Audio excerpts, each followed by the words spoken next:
galerinha! Que bela noite para aprender física! Acontece. Meus queridos, quero fazer uma revisão dos conceitos básicos e acrescentar alguns que ocorrem menos, mas que podem aparecer. Tudo começou com a ideia de densidade, que serve para qualquer corpo. É só pegar a massa e dividir pelo volume. Simples assim. Sistema internacional, quilograma por metro cúbico. Porém, é muito comum usarmos grama por centímetro cúbico.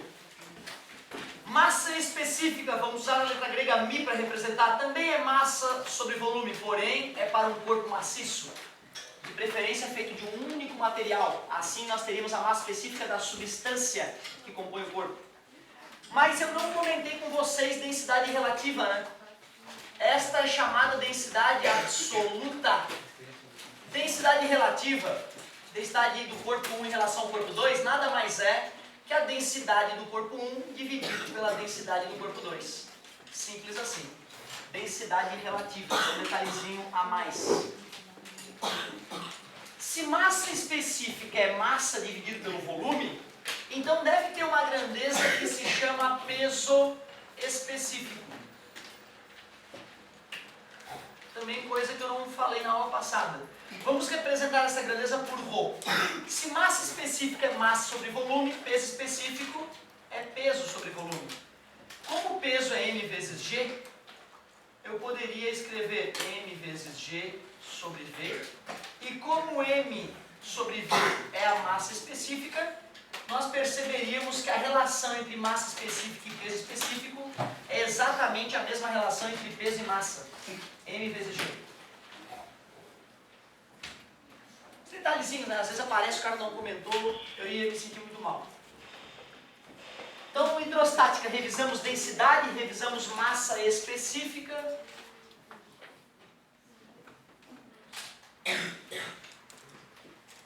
E vimos o que era densidade relativa. Ou seja, revisamos densidades. Cara, só com isso já dá para criar um monte de questão encrenca.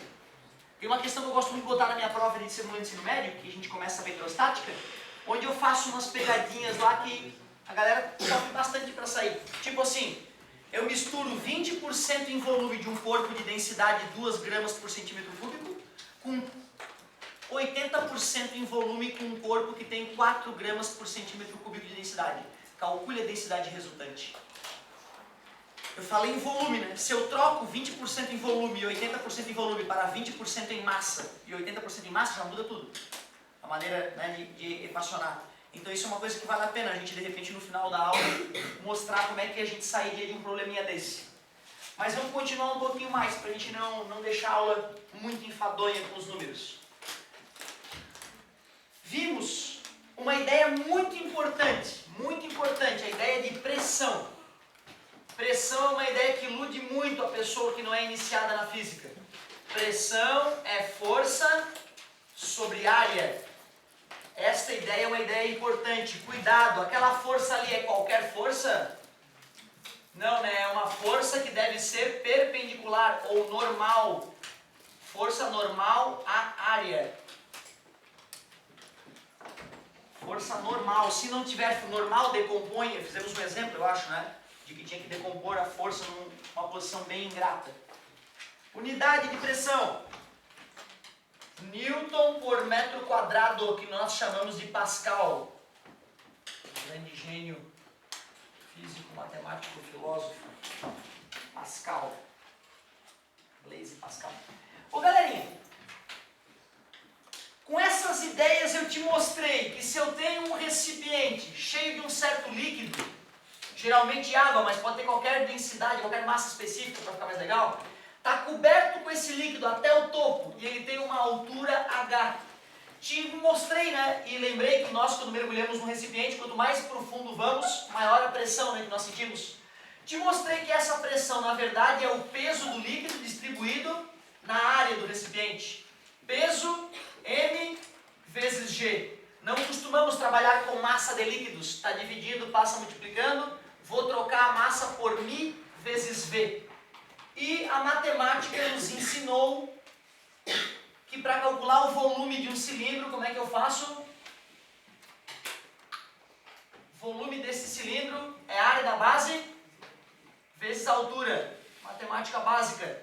Substituindo, provei mais uma vez algo difícil de acreditar. Não importa a quantidade de água que tem nesse recipiente, não importa a área do recipiente, para descobrir a pressão que o líquido exerce lá no fundo, basta saber massa específica, aceleração da gravidade e a altura da coluna líquida. Podia ser 1 litro e 1 milhão de litros. Se a altura é a mesma, a pressão no fundo é a mesma. Difícil de acreditar. E aí eu te contei no finalzinho da aula que eu não considerei que havia pressão aqui em cima desse líquido, né? Tanto que a gente chama essa pressão aqui de pressão hidrostática, ou seja, gerada pelo líquido parado. Pressão hidrostática. Mas nós sabemos que o gás da atmosfera está se chocando contra a superfície do líquido. E, portanto, já tinha uma pressão que a gente chama de P0 atuando ali em cima. Se já tinha uma pressão atmosférica aqui e o líquido gerou mais pressão, μ vezes G vezes H, a gente chama então de teorema de Stevin, essa formulazinha que a gente usa para calcular a pressão no fundo de um líquido. É a pressão na superfície do líquido mais μ vezes G vezes H do líquido. A altura líquida, μ do líquido. A aceleração da gravidade no local. Foi até aí, não foi? Foi até aí que nós vimos. Então tu imagina, né, cara? Estudou solda submarina. Quer ganhar 15 pau por mês. Solda submarina. Tubulaçãozinha para soldar. Né? Uns peixes de 450 quilos do teu lado, te olhando, trabalhar. Tu tá ali soldando. Bem saudável. Tranquilo, né? Apenas 200 metros de profundidade. Profissão boa. Cara, que pressão atua num indivíduo que está operando, trabalhando nesta profundidade? Massa específica do líquido, água, 1000 kg por metro cúbico aproximadamente. A água do mar é um pouco mais densa que a água, né, daria um pouquinho mais que 1000. Mas vamos só fazer uma aproximação. Pressão atmosférica, já decoraram qual é o valor da pressão atmosférica no nível do mar? 1 atmosfera, né? Mas nós vamos usar a escala internacional, então seria aproximadamente 1 vezes 10 na 5 Pascal, 100 mil Pascal. Se nós quisermos calcular a pressão então nesse mergulhador de águas profundas, de qualquer empresa petrolífera, é só fazer 10 na 5, que é a pressão atmosférica, mais μ, densidade da água, 1000, que eu posso representar por 10 na 3, a aceleração da gravidade é aproximadamente 10 metros por segundo ao quadrado, profundidade 200. A pressão que atua no cara, 1 vezes 10 na 5, mais 10 na 3, 10 na 4, 10 na 5, 20 vezes 10 na 5. Pressão atmosférica, 21 vezes 10 na 5, ou para ficar elegante, 2,1 vezes 10 na 6 Pascal. Se eu quisesse representar em atmosferas para que a gente pudesse compreender a brutalidade que é esta pressão, quantas atmosferas? Já que eu concordei com um colega que isto era uma atmosfera. Já que uma atmosfera é 10 na 5 Pascal, como é que eu passo para atmosferas? Divide esse número por 10 na 5, né? 10 na 5 dividido por 10 na 5, 1. Passou. 21 vezes 10 na 5 dividido por 10 na 5, 21 atmosferas. Vai demorar para voltar para a superfície, né? Ou ele volta para a superfície e fica numa câmera hiperbárica, reduzindo a pressão lentamente, para que o sangue dele não ferva que nem Coca-Cola sendo aberta, né? Destruindo os alvéolos pulmonares e matando ele. De embolia pulmonar. Líquido se acumularia no pulmão, né? Morreu. Então tu vê, né, cara? Quando a gente desce, não há grandes problemas de descer rapidamente. Agora, na hora de subir, como tem gás liquefeito no nosso sangue, se eu reduzo a pressão, ele vai borbulhar que nem um refrigerante. e isso acontecendo no sensível alvéolo, né, onde está ocorrendo a troca gasosa, explode o alvéolozinho junto com a bolinha, né, que vai se formar. E aí começa a sangrar dentro dos pulmões, não vai ter muito tempo de sobrevida. Meus queridos, regra geral, a cada 10 metros de profundidade aumenta 1 atmosfera. Então, se eu mergulhei 200 metros, eu divido por 10, dá 20 atmosferas a mais. Como já tinha uma de ar, 21. Então, essa regra, cara, economiza uma energia do caramba. E dá para matar um monte de questão. Vale a pena decorar que a cada 10 metros de profundidade na água, água considerada com densidade de 1 grama por centímetro cúbico, que é o mesmo que 1000 quilogramas por metro cúbico. A cada 10 metros de profundidade, 1 atmosfera a mais de pressão. Observe que para isso fechar, o Mi tem que ser 1000, o G tem que ser 10, aí fecha. Cada 10 metros de profundidade dá igual a 10 na 5 Pascal, 1 atmosfera. Essa regrinha prática, se aplicada com sabedoria, economiza bastante tempo nas questõezinhas que envolvem pressão. Então nada demais, fizemos apenas um exemplo da aplicação do Teorema de Stephen, um exemplo clássico. Chegou a hora de a gente usar o Teorema de Stephen para outras coisas interessantes. Uma delas é vasos comunicantes. Vamos ver como é que a gente resolveria uma questão envolvendo vasos comunicantes.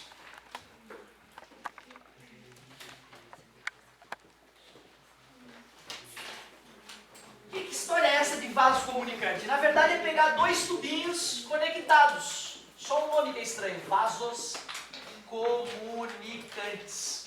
Porque eles se comunicam, evidentemente. Então eu tenho um tubinho no qual eu vou despejar líquidos imissíveis. Então eu poderia ter um líquido azulzinho ocupando uma certa altura H1. Vamos dizer que a densidade desse líquido, a massa específica é μ1. Aí eu poderia ter um outro líquido imissível embaixo desse, numa coluna líquida de altura H2, massa específica μ2. Terceiro líquido. Esse terceiro líquido tem uma altura H3 em relação a esse ponto de separação entre esses 2 líquidos imissíveis. E esse líquido tem uma densidade μ3. E só para não ficar muito chato, vamos colocar apenas mais um líquido do lado de cá. O líquido verdinho, que tem uma altura H4 e tem uma massa específica μ4. Vocês devem concordar comigo que se eu pegar esse ponto A aqui de referência e esse ponto B aqui de referência, que estão à mesma profundidade, dentro de um mesmo líquido, eu tenho que considerar que a pressão no ponto A é igual à pressão no ponto B, já que esse líquido está estático. Porque se a pressão no ponto A fosse maior, o líquido preto fluiria para a direita. Se a pressão no ponto B fosse maior que a pressão no ponto A, o líquido negro fluiria para a esquerda. Se o líquido está parado, obrigatoriamente, a pressão atuando em cada ponto daquele líquido deve ser igual. E da onde vem a pressão no ponto A? Tem aqui a pressão atmosférica, né, já que esse tubo está aberto para a atmosfera. Então, no ponto A tem a pressão atmosférica. Tem o μg hoje desse líquido, o μ vezes G vezes H, μ vezes G vezes H do líquido 1. E tem a pressão hidrostática do líquido vermelhinho também, μ vezes G vezes H do líquido 2. A pressão atmosférica mais a pressão do líquido azul, mais a pressão gerada pelo líquido vermelho, dá a pressão no ponto A. E no ponto B, da onde vem a pressão do ponto B? Já que o vaso comunicante na direita está aberto para a superfície, está aberto para a atmosfera, a superfície do líquido verde, então vai ter pressão atmosférica atuando na direita também. Vai ter o μ vezes G vezes H do líquido 4 e vai ter o μ vezes G vezes H do líquido 3, essa coluninha aqui, acima do ponto A. Se eu observar bem essa equação, eu posso subtrair P0 de ambos os lados da equação, eliminando a pressão atmosférica. E como todos os termos têm G agora, que eu cortei o P0, eu posso dividir ambos os lados da equação por G. E aí o G some da equação. Por isso que a equação dos vasos comunicantes ela é bem idiota. μ vezes H mais μ vezes H mais 3 pontinhos é igual. μ vezes H mais mi vezes H, não sai. Depois que tu fez 4 exercícios desses, tu dá ânsia fazer o quinto. Claro que isso que tu tem habilidade, dá para fazer um exercício desse chato. Por exemplo, a primeira coisa que eles fazem para atrapalhar o aluno é não dar as alturas bonitinho. Ele dá todas as alturas em relação ao chão. Aí tem que descontar uma altura da outra para poder jogar na fórmula. Tá vendo? Para a fórmula funcionar tem que ser a altura da coluna líquida, não é a altura da superfície até o chão. Então é ter bom senso. Tu vê, né, cara? Na verdade, o vestibular, alguns nem precisam fornecer essa fórmula. O vestibular mais apimentado, ele não fornece essa fórmula aí. Ele fornece o teorema de Stevin, o aluno que aplique dos dois lados o teorema de Stevin e perceba que vai sobrar só mi vezes H mais mi vezes H igual a mi vezes H. Raramente tem tantos líquidos assim, tá? Às vezes tem 2 líquidos de um lado, um do outro. Isso quando não é só 2 líquidos. Mi vezes H de um lado igual a mi vezes H do outro. Bom, acabou. Te dá a densidade de um líquido e as alturas pegam a densidade do outro. É o mais clássico. Cuidado, meus queridos. Se o cara tampar um desses caras aqui e fizer vácuo aqui, a pressão atmosférica acabou, né? Não vai dar para mais cortar o P0. E também não vai mais dar para cortar o G. Ferrou. Vai ter que fazer a conta. Aí vai fazer a conta pelo teorema de Stevin. Aí não vai dar para usar a fórmula mágica, certo? Dos vasos comunicantes. Essa fórmula mágica tem que ter tubinhos conectados, abertos para a atmosfera. Senão a fórmula é lixo. Então essa parte é bobinha. Mas tem uma coisa que é foda. Tem uma coisa que é foda. Comentei, eu acho, no final da última aula, né, daquela máquina que eu visitei na Alemanha, que podia arrebentar pedaços de aço esticando, dava um tremor de terra quando arrebentava, né? Te expliquei como que isso é possível, como que uma máquina pode ficar tão poderosa, tão forte. Meu Deus! Bom, querido, nós chegamos hoje até aqui, a maioria de nós que usamos algum meio de transporte, sem dúvida, entre outros fenômenos físicos e criações incríveis da engenharia, o motivo por estarmos aqui hoje é a tal da prensa hidráulica. Que máquina poderosa! Prensa hidráulica. Prensa hidráulica, ela lembra os vasos comunicantes. Uma diferença gritante. São vasos comunicantes com diâmetros bem diferentes. Um fininho e outro bem mais espesso. Esses vasos têm êmbolos móveis, que nem o êmbolo da seringa, aquela borrachinha da seringa, que pode se deslocar dentro do cilindro sem que o líquido que tu quer impelir com a seringa vaze. Então eu vou prolongar um pouquinho aqui os meus cilindros e vou colocar o outro êmbolo móvel aqui na mesma altura do êmbolo móvel menor. Então aqui está o êmbolo móvel. E aí eu vou preencher essa minha prensa hidráulica com algum tipo de óleo lubrificante para que não haja desgaste entre a parede do cilindro e o êmbolo móvel. E porque a água também faria com que a tubulação ali se oxidasse. Vocês acabaram de concordar comigo que se esses líquidos estão parados, se eu pegar o ponto X e o ponto Y embaixo desses êmbolos, a pressão do ponto X tem que ser igual à pressão do ponto Y, porque se houvesse diferença de pressão, haveria fluxo de líquido do ponto de maior pressão para o ponto de menor pressão.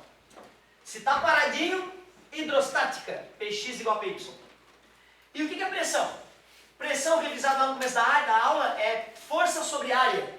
Quer dizer que se eu empurro esse êmbolo pequeno com uma força F1, e esse êmbolo tem uma areazinha A1, essa pressão X seria força 1 sobre área 1. Isto é igual, no êmbolo Y, teria que atuar uma força 2 neste êmbolo de área 2, para gerar a mesma pressão Y. Então essa igualdade passa a ser justa. Força 1 sobre área 1 igual a força 2 sobre área 2. O que essa fórmula está me dizendo? Essa fórmula está me dizendo, cara, que se as áreas 1 e área 2 forem absolutamente, enormemente diferentes, eu com o dedo mindinho posso gerar forças descomunais. Simples assim. Está dividido, passa multiplicando. Aliás, eu quero isolar a força 2, eu quero isolar a força que vai surgir no êmbolo 2. Força 2 é igual, está dividido, passa multiplicando. Área 2 sobre área 1 vezes F1. Vamos supor, meus amigos, que esta área seja 100 vezes maior que essa. Então essa razão dá 100, né? Concorda comigo? Isso significa que se eu faço 1 newton aqui com o dedo mindinho, 1 newton, no êmbulo 1 surge quantos newtons no êmbulo 2? 100. Tu consegue erguer um objeto de 10 quilos como se estivesse fazendo a força no objeto de 100 gramas. Fiquei 100 vezes mais forte. Isso deve ter um preço, né? A natureza não ia admitir que um objeto ganhasse força sem haver uma compensação para isso. Vamos pensar.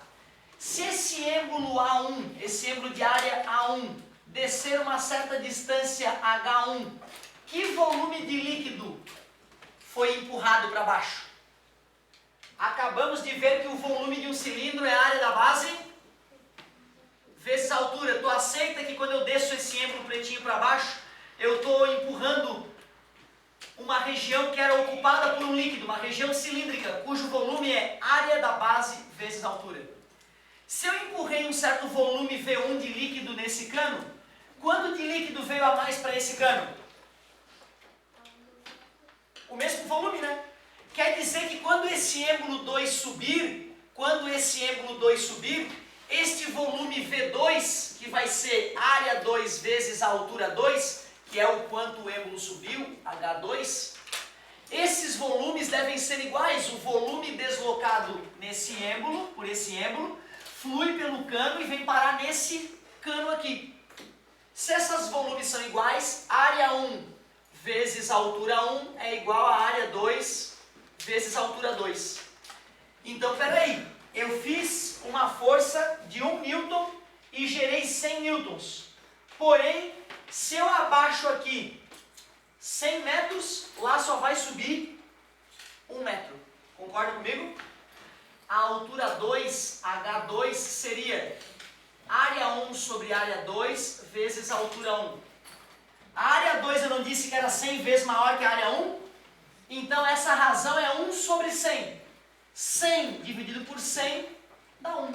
Se eu faço esse êmbulo descer 100 metros, aqui só subiria 1 metro. Que porcaria. Fiquei 100 vezes mais forte e 100 vezes mais lerdo. Concorda comigo? Ah, mas não tem problema, não estou com pressa. Eu boto uma bomba que fica bombeando óleo aqui, bem devagarzinho. E aqui eu amarro aquela porcaria que eu quero destruir para testar a resistência dos materiais. E aí aviso o corpo de bombeiro que na hora que aquela porcaria arrebentar, a energia acumulada vai ser tamanha que as estruturas do prédio balançarão. Tremores de terra serão sentidos pela vizinhança. Que loucura, né? Isso porque eu disse que era 100 vezes maior, né? Ah, vamos fazer uma área 1 milhão de vezes maior. Aqui eu faço um tubinho capilar fino, como um fio de cabelo. E aqui eu faço um êmbulo do tamanho dessa sala. Pronto, cara. Dá pra erguer um navio. Tu liga uma bombinha de aquário aqui, tu ergue um navio lá, porra. Foda, né, cara? O cérebro humano não tem limites. Cara, hoje, força não é o problema. Força a gente pode multiplicar quantas vezes nós quisermos. Prensa hidráulica. Por que essa porcaria fez tu chegar até aqui? Primeiro que a indústria toda é feita de prensa hidráulica. As panelas onde tu comeu hoje. Como é que o cara estampa a panela? Uma panela de alumínio, aquela toda bonita na tua casa, ela é uma bolacha de alumínio quando ela chega na indústria de panela. E com 2 prensadas, surge a panela da tua casa. Porra, tu imagina a força para transformar uma bolacha de alumínio numa panela. Os carros, como é que a gente dobra as peças, constrói várias delas? Prensa. A cadeira onde está sentado, como é que nós dobramos as patinhas dela? Prensa hidráulica. Como é que teu pai ou tu mesmo para o teu carro? Um carro de 1 tonelada que estava a 90 km por hora, com um leve pisão no pedal do freio. Prensa hidráulica. Tu faz força com o pé no êmbulo pequeno, o disco de freio é espremido pelo êmbulo grande. Claro que o motor aqui, né, o servofreio vindo do motor, está aqui para te ajudar e te deixar ainda mais poderoso. Então tu vê, né, cara, prensa hidráulica é algo que permeia as nossas vidas mesmo que nós não percebamos. Essa equação é a mais comum de ser cobrada. Força sobre área igual a força sobre área. Não posso garantir que o teu vestibular vai trazer ela para ti. Porque se o vestibular fornece que pressão é força sobre área, se tu lembra que as pressões eram iguais, força sobre área igual a força sobre área. Essa equação é importante também, né? A equação da conservação do volume. E teria uma terceira equação que a gente poderia criar. Em algum momento da nossa lida eu já te mostrei a ideia do trabalho de uma força, né? Trabalho é força vezes deslocamento vezes o cosseno do ângulo. Falamos disso, né, para definir energia cinética, energia potencial gravitacional, energia potencial elástica. Ignorando o ângulo, pressa hidráulica não deve gerar energia, né? Eu fiquei 100 vezes mais forte, mas acabei fazendo um deslocamento 100 vezes menor, né? Então, se eu desprezo os atritos, eu tenho que entender que o trabalho executado no êmbolo 1 tem que ser igual ao trabalho executado no êmbolo 2. Se eu digo que o trabalho executado no êmbolo 1 é igual ao trabalho executado no êmbolo 2, eu poderia dizer que força vezes distância, força vezes deslocamento do êmbolo 1 é igual a força vezes deslocamento do êmbolo 2. Essa fórmula também ajuda a explicar por que quando a força foi multiplicada por 100, os deslocamentos foram divididos por 100. Show de bola. Então, as três equações importantes da pressa hidráulica. A equação que nasceu a partir da igualdade das pressões, força sobre área igual a força sobre área. A conta que surgiu a partir da conservação do volume, o volume que foi deslocado aqui migrou para cá. Área vezes altura igual a área vezes altura. Área vezes deslocamento igual a área vezes deslocamento. E, por último, a partir da análise de energia, como desprezando o atrito, o trabalho, a energia acrescentada aqui é igual à energia obtida aqui, força sobre deslocamento, força vezes deslocamento igual a força vezes deslocamento. Três equações. O mais provável é que tu tenha que usar só essa, mas não podemos dar só após área. Agora vai ficar mais divertido ainda. Um pouco enfadonha essa parte, né? Não é tão... Agora o Arquimedes teve uma sacada genial. O Arquimedes é foda. Vamos conversar um pouco mais sobre esse grande gênio de 300 anos antes de Cristo.